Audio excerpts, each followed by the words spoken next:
అక్రమ అరెస్టుతో చేయడం వల్ల మేమందరం కూడా ఈరోజు తీవ్రంగా ఖండిస్తున్నాం.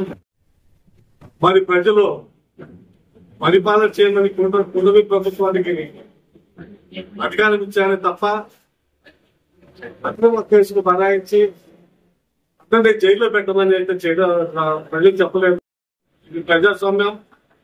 మరి ఈ ప్రజాస్వామ్యంలో మరి ఎన్నో హామీలు ఇచ్చి ప్రభుత్వాన్ని అధికారంలోకి వచ్చిన ఈ కూటమి ప్రభుత్వం ప్రతి సంక్షేమ పథకాలు కానీ అభివృద్ధి పథకాలు కానీ జరపకుండా డైవర్స్ పాలిటిక్స్ చేస్తూ మరి మధ్యలో ఇటువంటి అక్రమ కేసులు పెడుతూ ప్రజలను డైవర్ట్ చేస్తారని తప్ప వారు ఎటువంటి అభివృద్ధి కానీ ఈ సంక్షేమ పథకాలు కానీ ఇవ్వడం లేదు. మరి ఈ విధంగా అక్రమ కేసులు పెట్టుకుంటా పోతే ఏ ఎమ్మెల్యే రావుతారు, ఏ నాయకుడు దిగదు. రేపు మీకు కూడా అయితే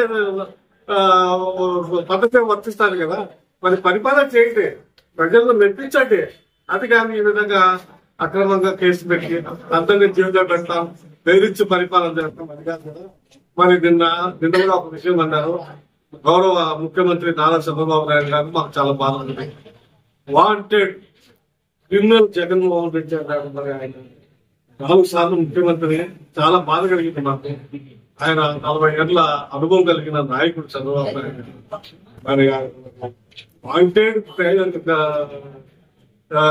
క్రిమినల్ అయితే మరి ప్రజల్లో నుంచి పుట్టిన వాడు జగన్ అనే వ్యక్తి మొదటిసారి పార్టీ పెట్టి 67 సీట్లతో ప్రతిపక్షంలో తన హోదా, తన ఉద్యమ ప్రత్యక్ష తిరిగి మళ్ళీ అధికారానికి 164 సీట్లతో కైవసం చేసుకొని దిగ్విజయంగా 5 సంవత్సరాలు పరిపాలన గౌరవ జగన్మోహన్ రెడ్డి గారిని క్రిమినల్ అంటే ఆయన వదిలేస్తాం.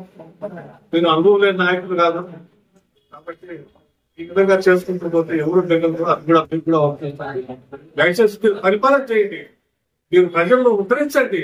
మళ్ళీ నెక్స్ట్ కూడా మీకు టైం ఉంటే ఇచ్చేస్తారని తప్ప ఈ విధంగా బెదిరించి కేసులు పెట్టి ఏంటని నేను మరొకసారి మా మండలంతో వైఎస్ఆర్సీ